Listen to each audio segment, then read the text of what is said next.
ബഹുമാനം എപ്പോഴും വേണം.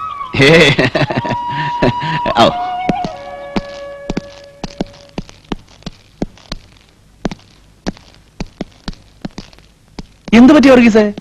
ഇതല്ലേ ഡ്രോയിങ് റൂം? അതെ സർ. ഇവിടെയൊക്കെ ചോപ്പ് പെയിന്റ് അടിക്കാൻ പറഞ്ഞിട്ട് പെയിന്റ് കൃത്യസമയത്ത് കിട്ടിയില്ല. കിട്ടിയില്ലേ? എങ്കിൽ പിന്നെ ബോംബെ നിന്ന് കൊണ്ടുവരാമായിരുന്നില്ലേ? പുറത്തുനിന്ന് വല്ലവരും വരുമ്പോ ആദ്യം കാണുന്ന മുറിയല്ലേ? വേണ്ടത്ര മോടിയായിട്ടില്ല. ആ വാതിലിന്റെ കൊത്തുപണിയിൽ കുറച്ചുകൂടെ ആകാമായിരുന്നു. സെറ്റിയുടെ ഈ മരത്തിലൊക്കെ സ്വർണ്ണ നിറത്തിലുള്ള പെയിന്റ് അടിക്കണമായിരുന്നു. ചെയ്യാം സാർ. കാപ്പി എപ്പോ? ഉടനെ ചെയ്യാം. നമസ്കാരം. കുറച്ച് വൈകിപ്പോയി. മാപ്രാണത്തെ ആഫീസിൽ നിന്ന് കുറച്ച് ആളുകൾ വന്നു മനുഷ്യനെ മെനക്കെടുത്തിന്ന് പറഞ്ഞാ മതിയല്ലോ.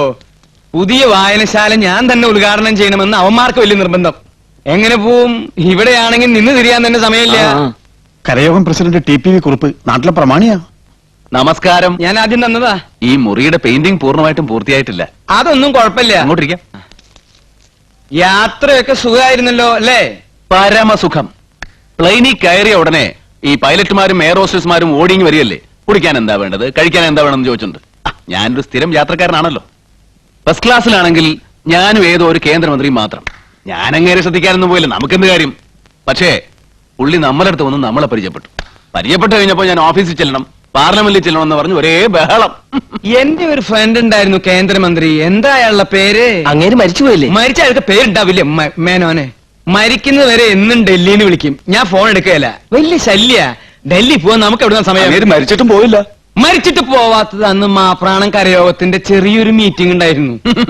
ഞാനിവിടെ എയർപോർട്ടിൽ വന്നിറങ്ങിയപ്പോ ഈ ഇന്ത്യൻ എയർലൈൻസിന്റെ ആൾക്കാരെല്ലാം കൂടെ എന്നെ വന്നങ്ങ് പറഞ്ഞു. എന്ത് പറ്റി? അവർക്കും എനിക്കൊരു സ്വീകരണം തരുന്നു. ഈ കൊല്ലം ഇന്ത്യൻ എയർലൈൻസിലെ ഏറ്റവും കൂടുതൽ യാത്ര ചെയ്ത യാത്രക്കാരൻ ഞാനാണല്ലോ. പക്ഷെ എനിക്ക് സ്വീകരണത്തിനൊക്കെ എവിടെയാ നേരം? വേണ്ടെന്ന് പറഞ്ഞു. ഇനി നാട്ടിലെത്തി കരയോഗത്തിന്റെ വക സ്വീകരണം കഴിഞ്ഞതിന് ശേഷമേ വേറെ സ്വീകരണമുള്ളൂ. ഏത് കരയോഗം? ഇവിടുത്തെ കരയോഗം. ഞാൻ പ്രസിഡന്റ് ആയിട്ടുള്ള? അതെ. നാട് കഴിഞ്ഞേ എനിക്ക് മറുനാടുള്ളൂ. കരയോഗം എന്ന് വെച്ചാൽ ചെറുപ്പം മുതൽ എനിക്ക് ജീവനാ. നല്ലൊരു തുക ഇവിടുത്തെ കരയോഗത്തിന് സംഭാവന ചെയ്യണമെന്ന് ഞാൻ ബോംബെയിൽ വെച്ച് തീരുമാനിച്ചതാ. അല്ലേ?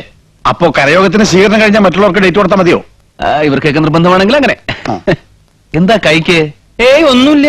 അല്ല, ഞാൻ വന്നപ്പോ കൈ ഇങ്ങനെ വെച്ചോണ്ടിരിക്കുന്നു. വാദത്തിന്റെ സുണ്ടോ? ഒന്നുമില്ല. ഷർട്ട് ചുളിയാണ്ടിരിക്കാൻ. ബോംബെയില് എനിക്ക് ആഴ്ചയിൽ 2-3 സ്വീകരണം ഉണ്ടാവും. ഒരു തുക. വലിയ വലിയ ജഡ്ജിമാരും സിനിമാ താരങ്ങളും ഒക്കെ നമ്മളെങ്ങനെ അങ്ങോട്ട് പുകഴ്ത്തല്ലേ? അല്ല, അവര് ചുമ്മാ പുകഴ്ത്തല്ലോ. അതും ശരിയാ. അല്ല, ഞങ്ങൾ ഇങ്ങനെ ഒരു സ്വീകരണത്തിന്റെ കാര്യം ആലോചിച്ചില്ലായിരിക്കും. ഇനി ആലോചിച്ചാലും മതി. ഇന്ത്യയിലെ ഒരു വ്യവസായ പ്രമുഖൻ നാട്ടിൽ വന്നിട്ട് സ്വീകരിച്ചില്ലെങ്കിൽ നിങ്ങൾക്ക് അതിന്റെ മനക്കേട്. പക്ഷേ സ്വീകരണം ഗംഭീരമായിരിക്കണം. നാടൊന്ന് ഇളകണം. അല്ലേ വർഗീസേ? അപ്പോ കരയോഗത്തിന് നല്ലൊരു തുക സംഭാവന ഏർപ്പാടായിക്കോളൂ. അതാരൊക്കെയാ വർഗീസേ? പുറത്തൊരു കൂട്ടം തന്നെ ഉണ്ടല്ലോ.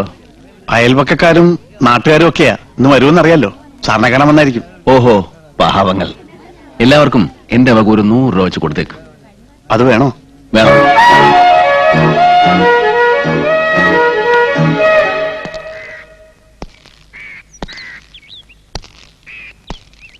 ആരാ? ഇവിടെ വരുന്നവർക്കൊക്കെ 100 രൂപ വെച്ച് കൊടുക്കുന്നുണ്ടെന്ന് കേട്ടു. അത് വാങ്ങാൻ വേണ്ടി വന്നാണ്. ഈ 100 രൂപ ഡെയിലി കൊടുക്കുന്നുണ്ടോ? എല്ലാ ദിവസവും ഇങ്ങോട്ട് വരണമെന്ന് അറിയാനാ. വേണ്ട, നടന്ന് ബുദ്ധിമുട്ടണമെന്നില്ല. മേൽവിലാസം തന്നെ അങ്ങോട്ട് അയച്ചുതരാം. വളരെ ഉപകാരം. മേൽവിലാസം NP Ambujakshan, Malayala novelist, Ambuj tailors, temple road, Thayankari.